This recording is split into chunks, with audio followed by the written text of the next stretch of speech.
Madiga reservation పోరాట సమితి ఏర్పడి 30 సంవత్సరాలు గడిచిన నేపథ్యంలో జూలై 7న వరంగల్ పట్టణంలో మాదిగల ఆత్మ గౌరవ కవ్వత్తును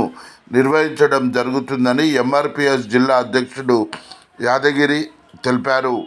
ఈ సందర్భంగా ఆయన మాట్లాడుతూ భారత రాజ్యాంగంలోని డాక్టర్ బిఆర్ అంబేద్కర్ కల్పించిన రిజర్వేషన్లకు షెడ్యూల్ కులాలలోని అన్ని ఉపకులాలకు జనాభా నిష్పత్తి ప్రకారం పంపిణీ జరగాలని, అస్తిత్వ ఆత్మగౌరవ పోరాటాలకు పురుడుపోసిన ఎంఆర్పిఎస్ ఉద్యమం ఆవిర్భవించి జూలై 7 నాటికి మందకృష్ణ మాదిగ ఆధ్వర్యంలో నేటికి 30 సంవత్సరాలు పూర్తి చేసుకున్న సందర్భంగా మాదిగల ఆత్మ గౌరవ పోరాట కవ్వత్తు నిర్వహించడం జరుగుతుందని, దీనికి రాష్ట్ర వ్యాప్తంగా ప్రతి గ్రామం నుండి మాదిగ సోదరులు నల్ల బట్టలతో నల్ల కండువతో మాదిగ కవ్వత్తును జయప్రదం చేయాలని కోరారు.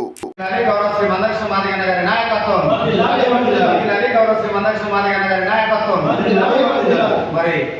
ఎంఆర్పిఎస్ 3 దశాబ్దాల ఉద్యమాన్ని పురస్కరించుకొని జూలై 7 వరంగల్ కవచ్ విషయాన్ని విజయవంతం చేయాల్సిందిగా విజ్ఞప్తి చేస్తూ మెదక్ జిల్లాలో ఉన్న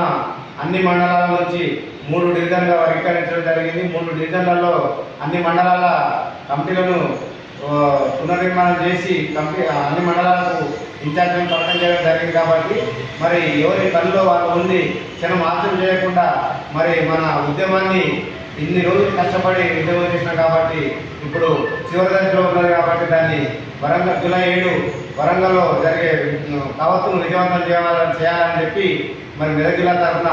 ఎంఆర్పిఎస్ జిల్లా తరఫున అందరికీ గుర్తు చేస్తూ ఈ అవకాశం ఇచ్చిన మరి ఎంఆర్పిఎస్ ఎంఎస్పి అనుబంధ సంఘాలు అన్నీ కలిసి మరి అందరి సమక్షంలో పనిచేస్తూ ఈ విజయవంతం చేయాల్సిందిగా విజ్ఞప్తి చేస్తూ సెలవు తీసుకుంటున్నాం.